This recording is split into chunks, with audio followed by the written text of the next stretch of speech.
Welcome to another episode of Leaders with Purpose. I'm Rebecca Hull, I'm Managing Director at Manifesto, and today we're joined by Dr Claire Routley, Consultancy Director at Legacy Futures.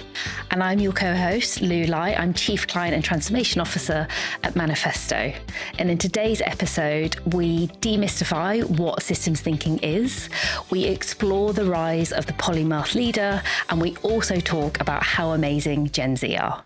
Amazing, Claire. So we met a few months ago at a event in Dublin. So you hosted the opening plenary of the fundraising summer school by Ask Direct. And as soon as I heard it, I came back to Rebecca and said, we absolutely have to have Claire on the podcast. So for our viewers, it would be amazing for you to introduce yourself and your journey to where you are now at Legacy Futures. Yeah. So, like many people, I think I fell into fundraising accidentally.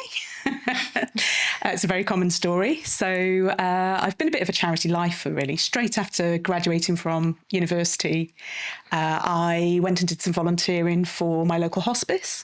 And it was because my Bampy was a patient. I don't know if that's a Welsh word. I never know if everyone else uses Bampy. Grandad. He was a patient at the hospice. And to take us immediately off into a bit of a sidetrack, it was amazing because when he was at the hospice, he learnt to paint watercolours. And as someone who'd really had to go into a fairly manual job straight out of school, he'd never really got the opportunity to express that sort of creative side of him. And it was only actually in those last couple of years of his life, being a patient at the hospice, that he was able to really kind of get that artistic side out. So I've got a lot of love for hospices generally, for that local hospice specifically. And so I went and did some volunteering for them, a fundraiser that was a paid employee left. And that was it, really. I found this amazing career, which you get paid to do something that makes the world a better place, essentially. So fell in love with fundraising as a profession. But being the nerd that I am, I wanted to carry on studying as well and to understand more about the theory, I suppose, that sat behind it. So I am showing my age here because there wasn't really at the time fundraising qualifications you could do. So whilst I was working, I did some marketing qualifications. And then decided a little bit randomly that I'd like to do a PhD. So I did a PhD in legacy fundraising specifically, and I picked legacy really because it was 2005, I think, that I started the process, and I was doing it while I was working, so it was going to take me 6 years. And not many people were very interested in this whole area of legacies. It was a little bit of a backwater, I think, at the time. So I thought, well, actually, that's something I can study and be confident that nobody else is going to come and publish an amazing dissertation once I'm 5 years in and, steal all my thunder. So I picked this sort of fairly boring backwater subject, as I thought, and absolutely fell in love with it. So I think the study of legacy, in the broadest sense of the word, is really a study of what it means to be a human being. It is that thing that differentiates us, as far as we know, from all other animals on the planet. This idea that we are aware of our own mortality, we can think about that, we can plan for that, we can kind of do something about that. And it's fascinating from a psychological perspective. So far from this sort of boring backwater, I picked this really fascinating subject. And again, as luck would have it, really, I think around that time it also became evident that it was going to be a really important income stream for charities going forwards. So again, I'd love to say that I went into it with a much more sort of strategic head on, but actually I was in the right place at the right time, I think, really. So and then again, in slightly backwards fashion, I started working in a full-time legacies job for Help the Aged, as they were then. And eventually, once I graduated, finished my PhD, I really came to a bit of a sort of fork in the road, I suppose, as to, do I want to stay in-house and perhaps be a director of fundraising, or do I want to go external and become a consultant, really focusing in on this specific area that I love, and legacies won it for me, really. So ever since then, I've been a consultant specialising in legacies, and I was a solo consultant for a while, and then again in the sort of again, I would love to say that my career was very carefully planned, but again, it just so happened that I knew Ashley, who was the CEO of Legacy Futures, and he asked me if I'd come in-house with him, I think sort of temporarily at this point, just to help with some of the consultancy work, and I did, and again have never looked back. So there's been a lot of serendipity in my career, I think, like a lot of people's, really. Yeah, super interesting, and I've got so many questions. I guess for our listeners who perhaps aren't so familiar with legacy fundraising, what's your sense of, how has that landscape evolved over since you've started studying it, and the sort of current sort of challenges that you're seeing? And then I'm going to definitely take you down my systems thinking hole, because we had such a great conversation about it in our prep. But yeah, just for people that aren't familiar, what's evolving in the world of legacies right now? Yeah, so again, I suppose for people who aren't familiar with legacies, I always think that people know this, but I don't think not necessarily everybody does. But legacies as an income stream is one of the few areas of fundraising that is increasing. So it's worth just over £4 billion, more or less, at the moment to charities. And we think by 2050, it'll be worth about £10 billion. So it is actually growing quite dramatically, and there aren't very many income streams that are likely to increase in that way. So I guess also alongside that, fundraising practice is evolving very much in legacies. So when I started out, again, I sound really old, but when I was a lass back in the day, legacy fundraising was very much an offshoot of direct marketing, really. So it was very much paper-driven, postal, and it really was very much a sort of branch of direct marketing. So you would maybe send a legacy appeal once a year. If you were feeling particularly innovative, you might put something on your website about it. But I guess there was that general assumption that the audience that we were talking to back in the day probably wasn't online in particularly large numbers. And I suppose the real evolution that I've seen over the last couple of decades, I would guess, is that legacy fundraising has evolved to make the most of all of the different tools, really, that are available to other fundraisers. So I think one of the reasons I actually like working in legacies specifically, one of the many reasons, is because you do get actually to be a bit of a generalist. So you get to apply all of the other tools that your fundraising colleagues would apply, but in that quite specific legacy fundraising space. So it's evolved from being, just one letter once a year to people do lots of legacy events. That's a tool that lots of organisations use really well. Face-to-face conversations. Obviously, lots in the digital space, and I think probably everybody that's listening to this would be very aware that older audiences are now online in large numbers.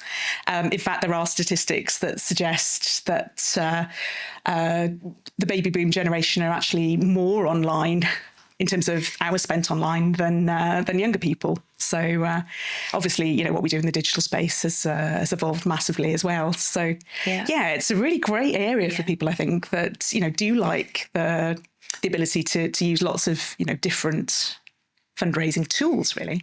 Yeah. I certainly know some older people have iPads attached to their hands now. So I think that lots of people wouldn't necessarily assume that legacy fundraising is this kind of growth potential. And I think that what you've touched on there about it's a sort of a combination of lots of different skills and tools that you can tap into, kind of really speaks to perhaps the value of like systems thinking when you're thinking about this area, sort of the interconnectedness of, you know, organizations and how you bring it together. And actually, I mean, my experience of legacy fundraising initially is probably very similar to yours. It was I think my first organization was literally a room on its own in the office. It was a very separate sort of entity. And now I think there is this growing awareness that it's sort of a lifelong journey that you're taking people on. But if we were to unpack, you know, what the sort of perhaps the role of sort of systems thinking in sort of and in sort of planning sort of future income streams like legacies, could you unpack that a little bit? What does it mean? Like, how have you seen it applied? How have you applied it?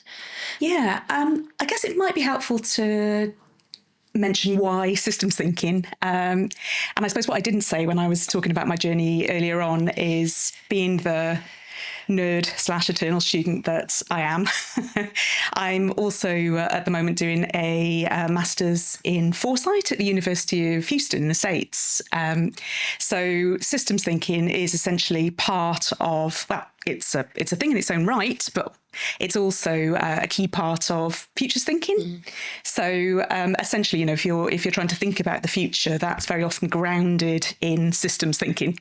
So, you know, we need to understand the systems at operation at the moment, and then how different sort of parts of those systems might change really in the future. And then in terms of, I suppose, what it is, I suppose you can think about systems thinking almost in terms of its opposite. Very much, you know, we're often trained, I suppose, as humans again, really, just to think in terms of cause and effect. So, you know, A causes B, and what systems thinking says is actually it's a lot more complicated than that. You know, A causes B causes C, but then D causes B, E causes A. You know, and we could go on, obviously. So it's rather than thinking in that rather sort of simplistic way, it's trying to think about the sort of the multiplicity of factors and how they interact. So in terms of systems thinking and legacy fundraising, one of the things I know we talked about when we were prepping for this was the idea that you can't just develop a legacy program on its own and bolt it onto a poor individual giving program or, you know, a poor supporter experience. You know, the decision to leave a legacy is the result of, as Lou was saying really eloquently, that sort of lifetime journey really that someone has with a cause, and then perhaps with a specific organisation as well. So we've really, for it to work optimally, I suppose, we've got to think in that slightly more systemic way. Yeah, I mean, I am really interested in it from a kind of a sort of future sort of leadership skills potential. And I was reading a report within I think it was World Economic Forum, and it said the sort of jobs of the future require, you know, a lot more, I think, sort of softer skills in terms of resilience and the adaptability. But something that struck me as a bit more, I guess, sort of academic was systems thinking. And this was a really sort of touted as a really strong lead for the future. And yet I don't really hear people talk about it or able to sort of access it, or how do you learn it, or who's teaching it. So, you know, do you have any sort of, if you were sort of to put your toe in the water, you know, where would someone start? Because I think leaders hold this enormous like spaghetti junction of, I know that there are no hard edges with the, you know, the opportunities and the challenges that I'm managing. And I think that systems thinking can really help create space for those problems to sit. Yes. Yeah. So I guess it might be worth just sort of throwing in, for the purposes of the conversation, there was a piece of research in fundraising specifically about this. Yeah. So it's a few years old now, but it was carried out by Professor Adrian Sargent and Professor Jen Shang. And essentially what they were looking at was what makes a sort of great fundraising leader specifically. And one of the things they found as part of that research was that great fundraising leaders, I suppose, are often natural systems thinkers. I guess, though, you know, we shouldn't think about systems thinking as something that for some people, of course, it is innate. That's just the way that their brains work. Yeah. But I think it is something that can be learned, can be taught. So there are methodologies out there, I guess, that people can go and have a look at that will really sort of encourage us to think in that perhaps slightly broader way. Yeah. So there's a soft systems methodology, for example. What I've just been learning about on my course was, I suppose, a little bit more harder systems thinking, which we spent quite a lot of time actually quite literally sitting down mapping systems. But actually that was really useful just to, and I think someone, don't necessarily have to have been on the course to do this, but actually just sitting down with probably a good old fashioned paper and pencil actually, and trying to draw out how different aspects of your role, the situation you're in, the problem you're trying to solve, how do those different aspects interrelate? So, like I said, there are some sort of formal procedures around that if people want that, want to learn more about it. But actually, it's something I think we could all have a go of. It's just sometimes it's a case of just being able to carve out that space and the time to think in that way. Yeah, and I think that's the sort of true sort of modern leadership dilemma, because one of the things that really strikes me about systems thinking is that you have to sort of sit in complexity, in questions that you don't have the answer to, and at the same time you're dealing with pressure to deliver results and change now, and your board or your trustees or your team, like, where's the bright shiny thing, when's it coming? And but the value that I see is that it creates an opportunity to sort of get everything out on the table and sometimes what's that expression, more haste less speed. It's okay to take your time to think these things through, because this is like big stuff that leaders are dealing with today. I guess I've sort of been looking at systems thinking through the lens that you've described, but also the role of charities within their ecosystem or system. If we think about change and the change that they're trying to achieve within their mission, but actually the complexity now that it operates within. So there are so many other factors within that system. And so I wondered what your thoughts were on the role of charities in achieving system change. And then because of the interconnectedness of systems now, what does that mean for like 10, 20-year generations, and how the system is driving their, I guess, sort of relationship to legacies and fundraising and charitable giving as a whole? Yeah, so I think probably, I won't say for all, but for many charities, actually, systems change is probably ultimately what they are trying to do, whether they proactively recognise that or not. However, system change is really hard. And one of the things that I learned on my course is that systems are very resilient, aren't they? Once you've got a system in place, the way that systems work, they're almost, I was going to use the word designed, and it's probably not quite the right word, because sometimes they just develop organically, don't they? But the way they work is that they're very resilient. And so you change one thing, and actually, rather than necessarily always achieving the system change that you want, something will happen somewhere in the system to bring it back to equilibrium. That's often how systems work. So I'd absolutely agree. I think, yes, charities very much are about systems change, but I don't want to diminish how hard that is to achieve, actually. Yeah, definitely. And so with audiences, so we, there was definitely, and I've worked on fundraising campaigns where we're very clear, actually, we're engaging the baby boomer audience, because actually the wealth that generation has and the legacy, their relationship with legacy is quite clear.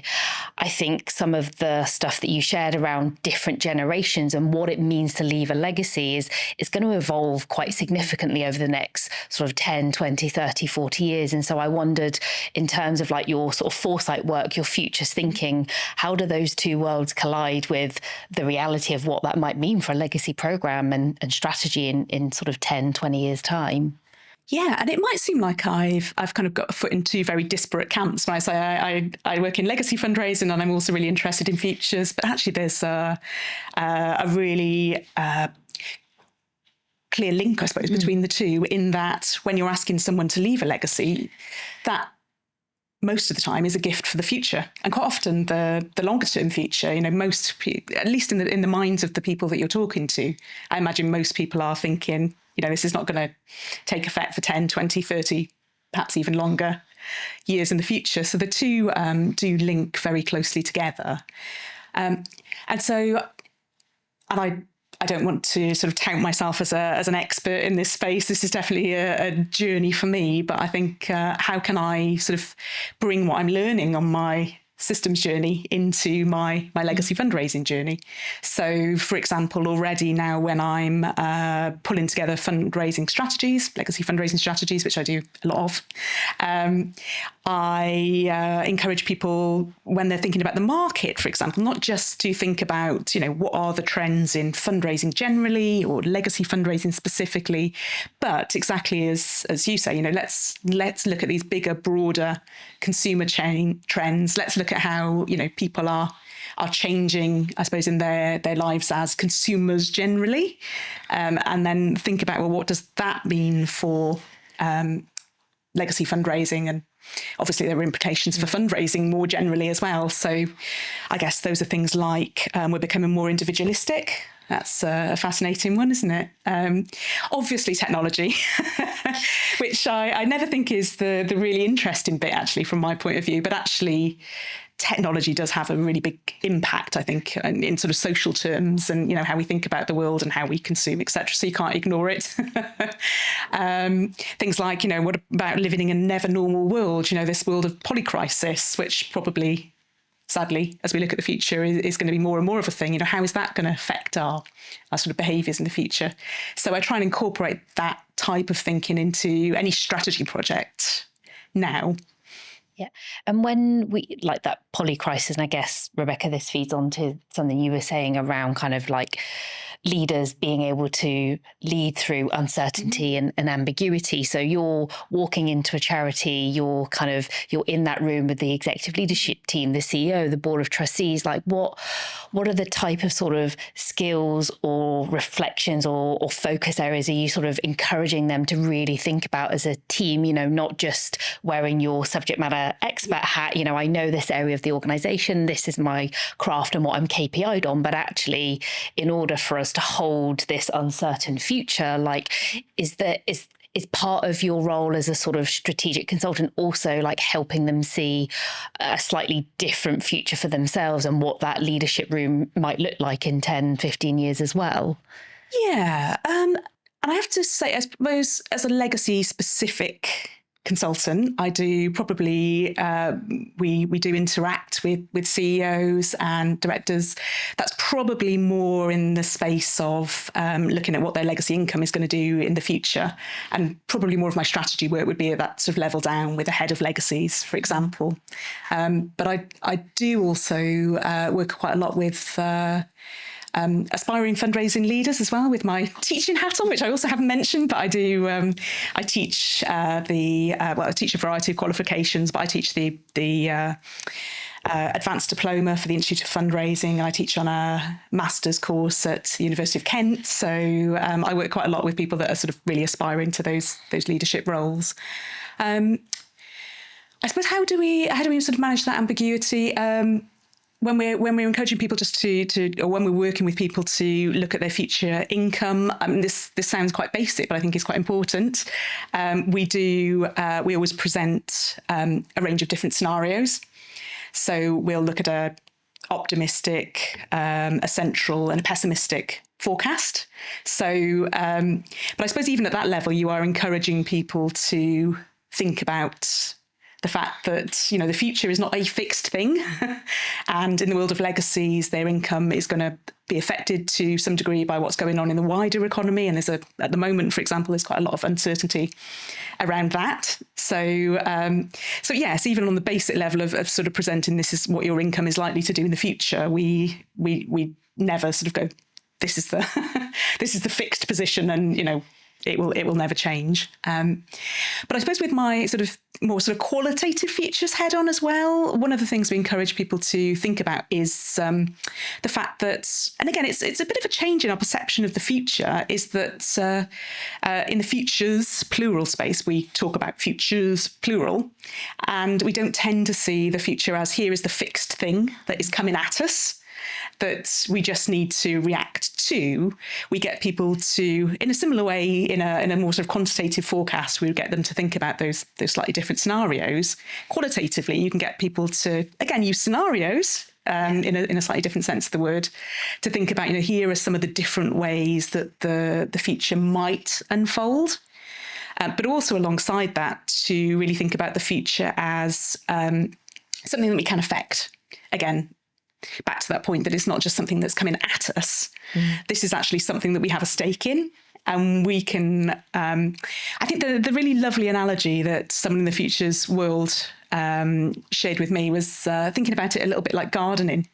So, you'd go into your garden and you'd look at what was growing there, and some of it is going to be weeds that you maybe want to get rid of, and some of it is going to be, these beautiful plants that have seeded themselves and you want to encourage them. And you can kind of think about the future that way. We're looking for those green shoots of hope for a better world, really, and we want to nurture those. Yeah. So I think that's often when we think about the future, particularly at the moment, it can look like a bit of a scary place, but I think actually thinking about nurturing those seeds of hope is actually a really positive way to engage with it. And we're going to come back to hope as a little question. Yeah, we have. Shortly.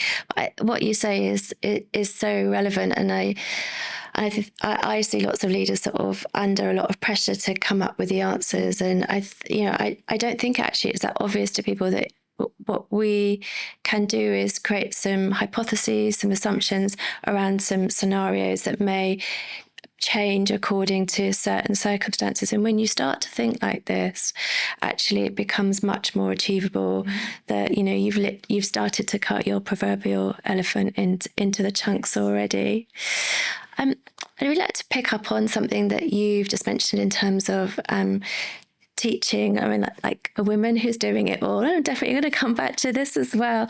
But you've been on your own leadership journey, and I'm really interested to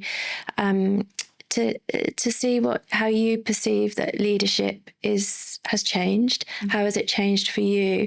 But also, what are the sort of skills of the future that charities and potential leaders might need to consider that you're seeing, across your work with different clients? I think it's probably a similar answer in a way to how it's changed and how it's changed for me. But one of the things I've been really sort of focusing on for myself, I suppose, is emotional intelligence. Because you've probably gathered from our discussion so far that I am a massive nerd. I love facts and data and evidence. And actually, for a long time, I thought I was very emotionally unintelligent and really bad at doing kind of emotions and that sort of thing. And especially as you have to support more people, you definitely need to be able to work in that sort of emotional intelligence space. So what I've been doing, it was slightly comedy actually. I've got a friend who's a psychologist, so I decided I was going to learn about emotional intelligence. So I just messaged her and went, give me the 5 seminal texts on emotional intelligence, and I will read them and learn about this. and she actually sent me a couple of books which were much more about mindfulness, and I was like, what's this? I want the facts. And then also alongside that, I've started doing some coaching, and I've got a fabulous coach. I'm going to give her a little shout out called Lucy Day from Human to Human Thinking. She's great. And actually it was working with her that I realised that it wasn't that I was emotionally unintelligent. It was that I've got a really busy, possibly ADHD brain, and it's always off thinking about things. And sometimes I'm even in meetings, and if it's not directly relevant for me at that point, my brain disengages and goes off to think about something else. And so I realised that it wasn't a complete lack of emotional intelligence, it was a lack of presence. So that actually, if I really work hard to concentrate and stay present and really pay attention, not just to, the words that I'm hearing, but the It sounds so basic, doesn't it? But the facial expressions, the body language. Yeah. And actually, I'm pretty okay on emotion intelligence. So that was a real sort of light bulb moment for me, and also explains why my friend decided to send me books on mindfulness rather than the 5 papers on emotional intelligence that I needed to read to learn the skills. But like I said, I think that's obviously part of my personal journey, but I think particularly with these young, very emotionally intelligent generations coming through, I think leaders need to learn. I mean, it's obviously good for everyone that you're working with, isn't it? But I suppose particularly when you're thinking about Gen Z, as I'm led to believe that being emotionally intelligent is really important when working with them specifically as well. So, and because I think their opportunity for learning, whether they appreciate that they have a need for it or not, is far less than it was for us because of the world that we work in remotely. So to be able to be generous with your time and self, I think is a gift that leaders perhaps don't realise is within their power to give more of. And we were just having a really beautiful conversation about, I was saying that Lou's such a great nodder and encourager in presenting, and you were talking about an early experience that you had with someone who was intentionally giving you his presence, and what a difference that has made for you.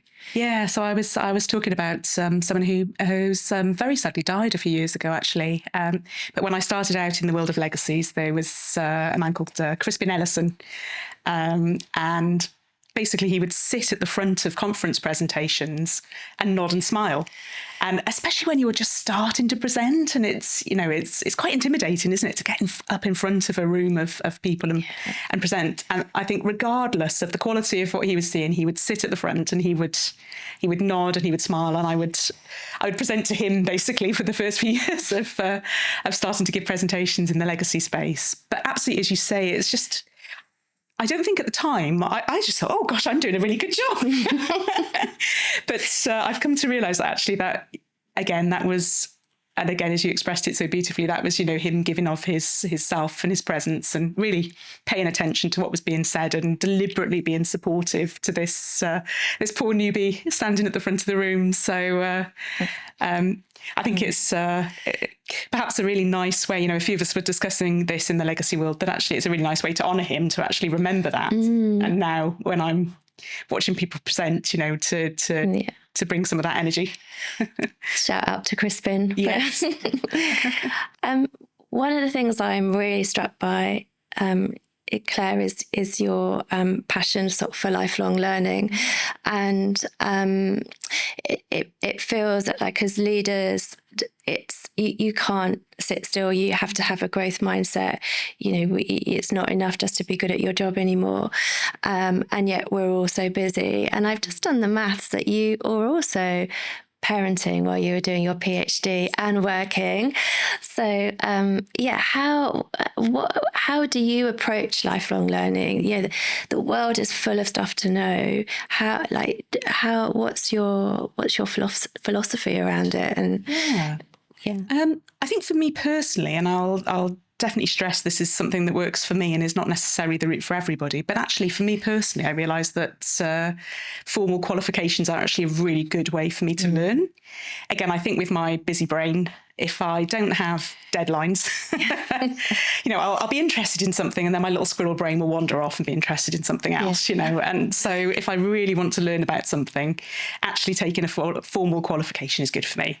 I appreciate, as I've said, the deadlines, but I also appreciate the fact that somebody's curated it for me. Yeah.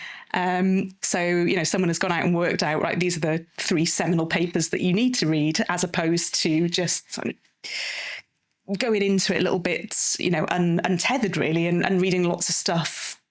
And I suppose being an academic type, I kind of want that quality that I'm reading as well. So again, it's not to say you can't get, good quality blogs that people have just popped together, or, often there's some really good stuff there, but just having that sort of curated reading list actually works for me personally.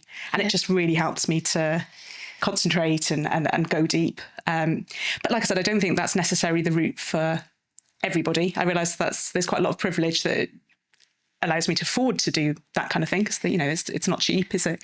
And so I think people can sort of plot their own route through. So actually, in the future space, I saw someone on LinkedIn who had curated himself a master's qualification, and he had gone and looked at all of the different syllabi, I guess they would be, syllabi from various different academic courses, and looked at what brings them all together, and what are the sort of certain texts that they all include, for example, and then had just sort of created himself his own program. And brilliant, and that obviously works really well for him. I still need the deadlines, so I'm staying in my lane, but there's definitely alternative routes for people that learn in different ways. Yeah, and I was reading something the other day, I think it was School of Life. They've got great stuff around sort of lifelong learning, that no pressure to read everything. It's okay just to read a couple of pages, sit with it, let it percolate. What do you take from it? Keep or discard and move on. But the reality is that we have to keep ourselves fresh and, sort of with an ever-growing basket of knowledge and experience. And also being, I think, really like valuing your time and your energy and like where you spend that, because, Rebecca, we talk about, in the world that we operate in, which is transformation, is such a broad church. And then you layer in technology, the pace of AI, but, you can't know everything. And actually there will always be something to take your attention away. And so kind of, I guess, particularly if you think about your squirrels running away off to do fun things, how do you kind of also manage your energy and manage your time so that you really are kind of investing that and it's paying back to you personally as well? Yeah. Do you know, I was listening to something actually yesterday, and it said that, don't quote me on the numbers, but it said people that have won Nobel Prizes, I think the number was, there's something like 22 times more likely than other scientists to have a sort of artistic hobby. Which I think was really interesting, because you'd imagine, they would be spending all of their time concentrating on their core science. So I think sort of indulging my artistic side is something I probably need to get better at carving space and time for. Actually, because when I was a kid, I really loved, I almost did a sort of art GCSE, and then I ended up doing something a bit more kind of academic, really. And I'm always a bit sad that I didn't sort of follow that route. I just need to live several lives, I think, time to do all the things that I'm interested in. But I do like drawing, that kind of thing, and I do need to. I'm not holding myself up as an example here, because I am a bit bad at it. But I suppose also I find the academic study is a form of relaxation for me, weirdly enough. And I was thinking, why do I find it relaxing? And I guess because it's the opportunity for flow.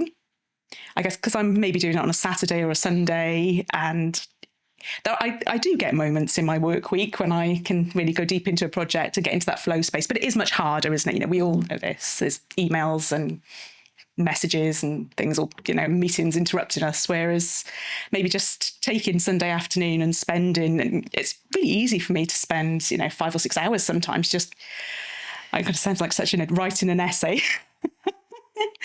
But I, it's just that when I get into that flow space, it's amazing, isn't it? And so actually, weirdly, doing some of the research and the study is actually a form of relaxation for me. And then, of course, my dogs.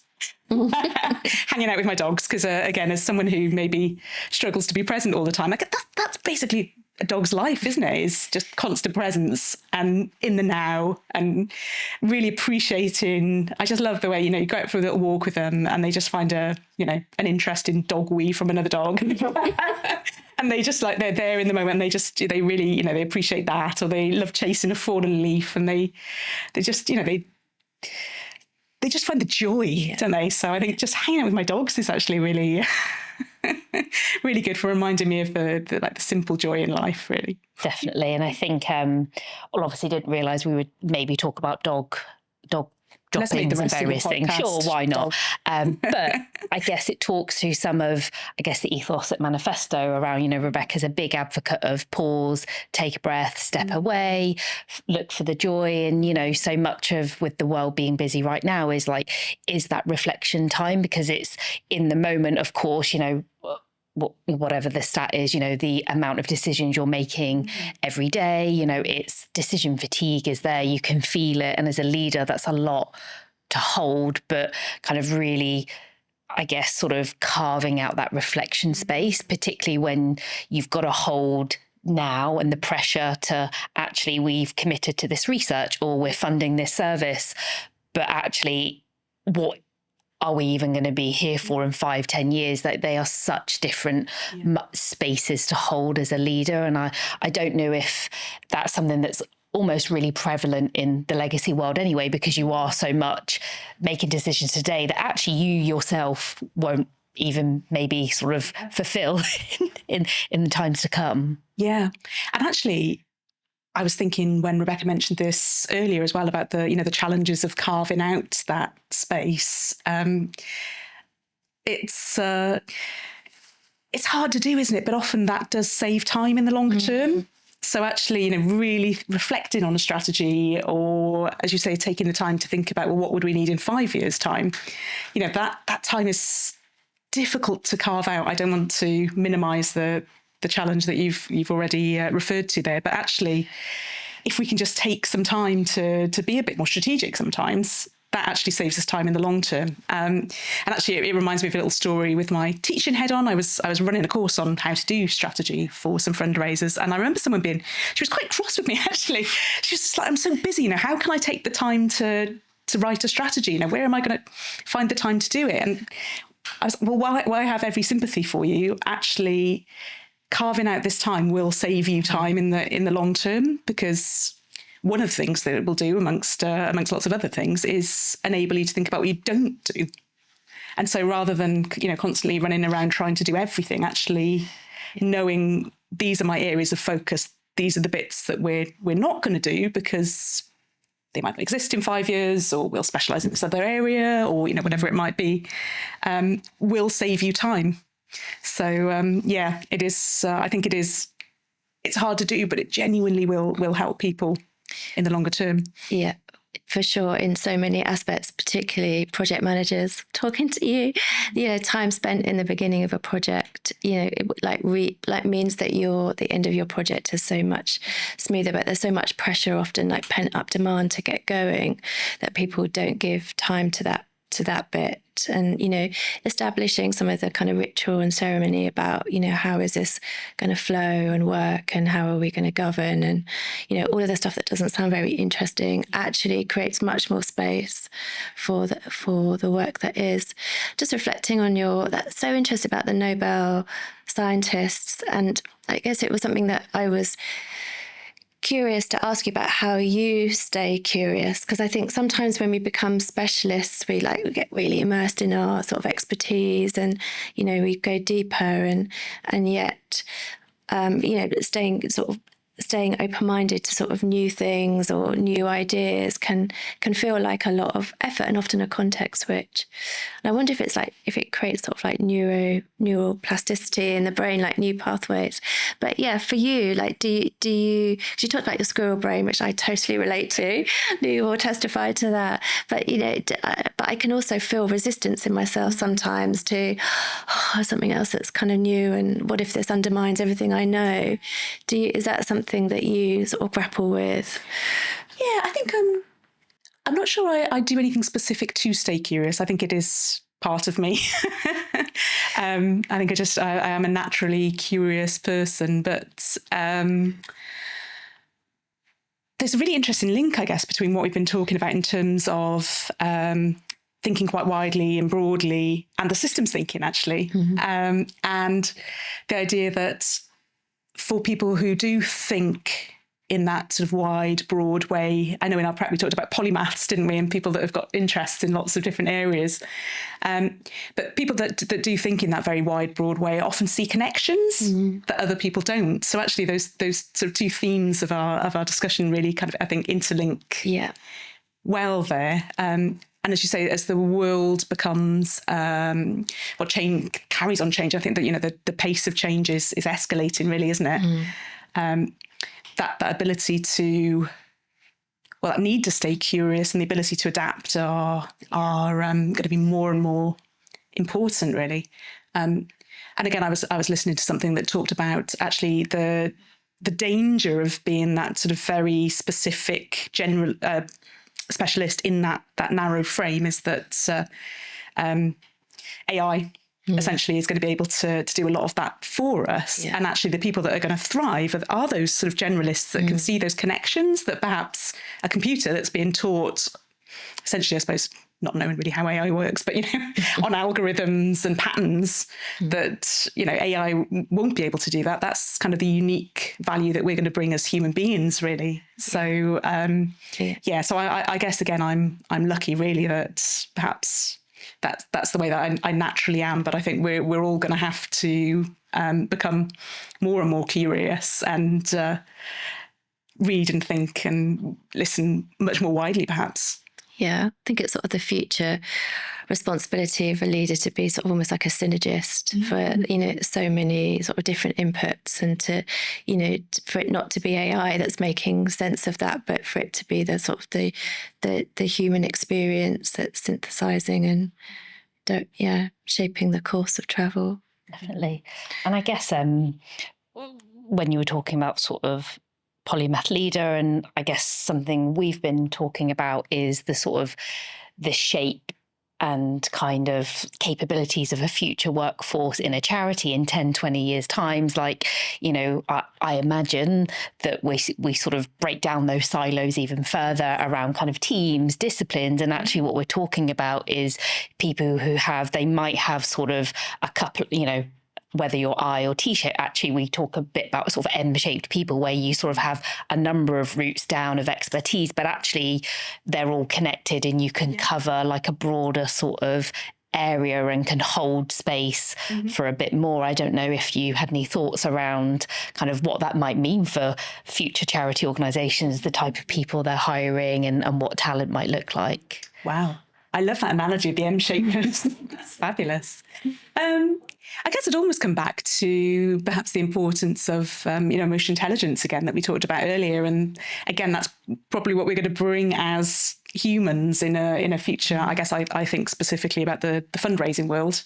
But again, so much of that sort of automated process, I imagine, is going to be handed over to AI and algorithms generally. And, our role is going to be, I would imagine, says making predictions is always dangerous, isn't it? But we'll probably move to more of a kind of relationship management approach, in a way where, as you say, everybody in a fundraising team will be able to talk about all the different aspects of fundraising, but they will perhaps hold those relationships. And so, yes, being able to, again, be emotionally intelligent is going to be key as part of that. That's my the only certainty about any prediction is you're going to be wrong, isn't it? So we touched a little bit on hope earlier. So what is your hope for the sector, for legacy giving? What do you hope for in the future? Yeah, I suppose with my kind of legacy specific hat on, I think it is happening. I think we're on a journey to, all charities really understanding, we talk about legacy features, the transformative power of legacy giving, because, it very much can be, particularly in the small charity space. You can see charities that are transformed by a single gift. In fact, I was talking to someone recently who said they received quite a large legacy gift, might have even been about a decade ago, that kind of timescale.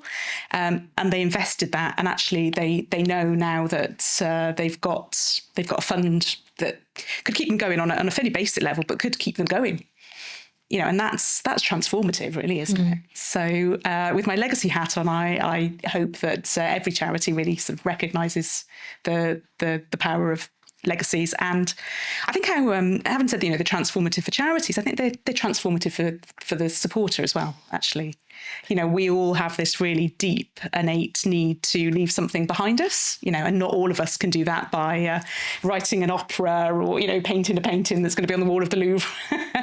But, a lot of us have the power to transform a cause that we care about through a gift. But I suppose in terms of reasons to be hopeful, I've got a daughter who's 27 now, and I realise I shouldn't judge the entirety of a generation based on my experience with my daughter and her friends, but I just think they're amazing.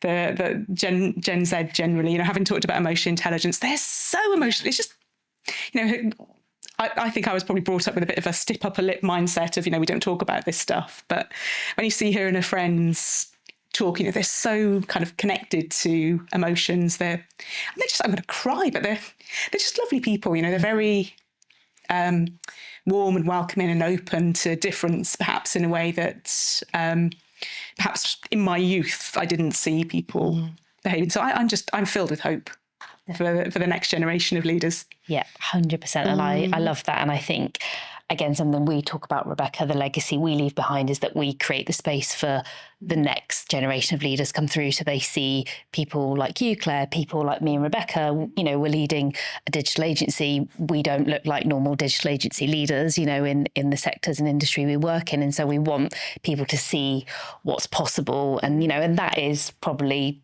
our purpose and our legacy that we want to leave behind in our sort of professional life as well. So it's amazing to sort of think about it like that, and definitely resonate with the sort of the generational kind of shifts. And, we're doing some research with another organisation around like their relationship with charities and also the workplace. So like actually needing purpose, needing a sense of purpose. They want transparency, authenticity, and actually that should be applauded and welcomed, and creating the space as leaders for that. And the workplace is really, really important to us. So yeah, it's okay if you want to cry like that. I was getting quite emotional there. You were talking about your daughter, and I know Rebecca feels emotions, strongly. I do them. Yeah.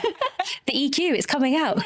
Yeah, I think you're right, because their generation would have a lot of reason to feel very cynical. And yeah, I agree. Big up the Gen Z. Yeah. So our last question, you'll be perhaps relieved to hear, we're sort of collating a compendium of sort of leadership advice. And is there anything that you would like to share for a future or current leader that has helped you, or that you feel a need to get out into the world? It feels like for me a lot of leadership nowadays is almost about facilitation. Mm-hmm. Isn't it? And I guess with my teaching head on, particularly when I'm teaching senior people on sort of master's level courses, that kind of thing, I never see myself as the font of all knowledge. They are very often far more knowledgeable about it than I am, particularly in their own sort of specialism. So I'm kind of there to, I suppose, facilitate or maybe hold space for them. And I've realised that actually a lot of that translates outside of teaching, perhaps into leadership within an organisation as well, because again, I'm very fortunate at Legacy Futures that I am surrounded by a lot of big brains and amazing people and people with fantastic skills, and it's very often I feel like a bit of an imposter when I'm surrounded by some of my colleagues. But again, I suppose my role there again is to sort of bring them together and to hold space for them to do their thing, really. So, it's almost a case of sort of stepping back sometimes, isn't it? And allowing the people around you to thrive, really. Thank you for bringing all of your perspectives. It's been an absolute pleasure to have you. And I guess final wrap, what's next for you and Legacy Futures? Any more tattoos coming off the back of your studies, Claire? Because you did share that in Dublin. Yes, I did. I should probably share it. Shall I share it to the camera? Yeah. There's the camera. This is my futures tattoo, which a lot of people on my course get a matching tattoo, and it stands for the futures triangle of past, present, and future. So so I haven't got a Legacy Futures one yet, but. But yeah, I suppose in terms of the business, we've recently joined up with another business, My Exact, who people probably know them more for SME and Forward, which essentially they read every will that goes to probate in England and Wales, which again, my very nerdy legacy side is very excited about, because essentially it will round out the data that we have access to, and we'll have that. I mean, I think it's fair to say, best in the world, really, because, not many other countries have the probate system that works in the same way that ours does. And so I think we'll probably have some of the world's best data, really, in terms of legacy giving. So watch this space. We're just scratching the surface at the moment, I think, in terms of what we can do with it. But there's lots of exciting, nerdy legacy data to come, really. Amazing. Thank you so much, Claire. You've been amazing. Thank you both.